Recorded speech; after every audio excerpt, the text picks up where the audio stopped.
Espace TV, le 22h.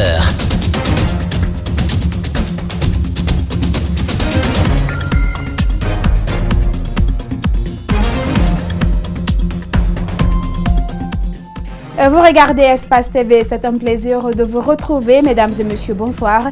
Et tout de suite, les titres de cette édition d'information. L'accord obtenu hier entre la mouvance et l'opposition fait débat. L'Union des forces républicaines de Sidya Touré parle d'un compromis entre l'UFDG et le RPG, en contradiction avec les engagements pris au sein du comité de suivi. Les candidats indépendants se voient aussi exclus. La campagne de démolition des concessions sur les canaux d'évacuation d'eau a débuté ce mercredi dans certains quartiers. Le ministre de la Ville et de l'Aménagement du territoire veut lutter contre les inondations causées par les constructions anarchiques dans la capitale. Le business du blanchissement de la peau est en plein essor en Afrique. Ces consommateurs utilisent de multiples méthodes pour s'éclaircir. Et pourtant, ce marché devient dangereux pour les consommateurs par manque de réglementation. Encore une fois, bonsoir. La mouvance et l'opposition trouvent une solution finalement à la crise politique, du moins celle qui concernait les résultats contestés des élections communales du 4 février dernier.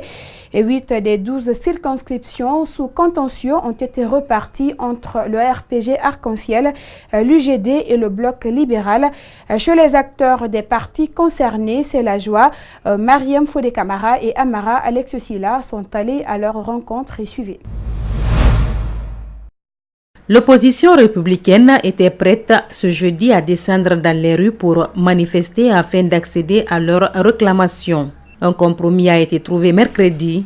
L'accord, le candidat de l'UFDG à la mairie de Matoto l'accepte bien. Le compromis qui est trouvé est un compromis que nous acceptons. Il a été annoncé aussi que le fichier électoral qui fait couler beaucoup d'encre, que sa révision va commencer aujourd'hui. Donc, nous attendons. Dès que tout cela rentre en vigueur, on peut dire en ce moment que beaucoup de points de l'accord du 12 ont été quand même réalisés. Ce compromis concède également les communes rurales de Bignamou, Djeasso et Windikenema au BL. Son président Faya Melimono exige le respect de nos textes de loi. Le fait que le BL ait le droit de diriger Djeasso, c'est de droit. Vous demandez quelque chose, il faut aussi accepter quelque chose. C'est pourquoi le consensus ne règle pas nos problèmes. C'est la loi et l'application de la loi qui règle nos problèmes. Le président du RDIG, lui, s'en remet à Dieu qui a de nouveau sauvé la Guinée du chaos. Moi, je remercie beaucoup le bon Dieu, au moins qui est venu au chevet des Guinéens. Parce que ce qui allait se passer aujourd'hui, ça serait dans l'histoire de la Guinée. Mais Dieu merci encore 1000 fois, vraiment, Dieu nous a écoutés et le gouvernement est revenu aux meilleurs sentiments, donc on n'avait pas le choix. Les partis se sont mis d'accord sur le cas des 4 communes de Conakry dont les conseillers devraient être élus conformément à la loi. L'Union des forces républicaines désapprouve ces accords obtenus dans une situation qu'elle considère illégale. Le parti l'a fait savoir dans une déclaration rendue publique ce jeudi. Un accord qui est loin de contenter certains candidats indépendants. Pourtant, pour l'opposition et la mouvance, c'est un soulagement. Gibril Ba et Lamine Silla. Les acteurs politiques s'accordent sur le démarrage des travaux de l'audit du fichier électoral. Il leur faut alors 25 jours. Mais cela ne suffit pas pour calmer les ardeurs. Des accords sur les contentieux électoraux focalisent toutes les attentions et font débat.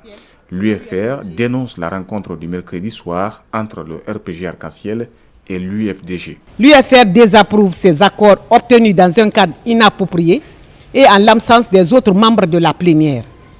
Cette attitude rappelle aux citoyens la malheureuse entente entre le RPG Arc-en-Ciel et l'UFDG lorsqu'il s'est agi du vote du code électoral révisé devenu inapplicable.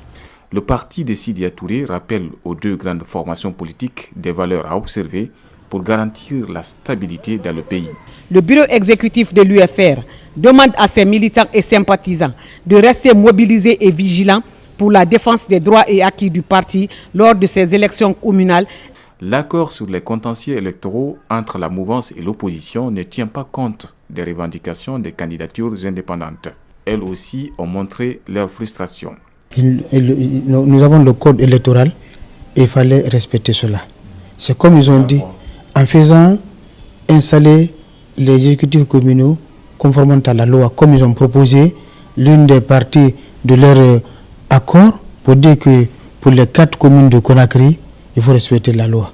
Moi, je pense que c'est ce qu'il fallait respecter aujourd'hui pour ceux qui gouvernent aujourd'hui et pour demain ceux qui ambitionnent pour gouverner notre pays demain.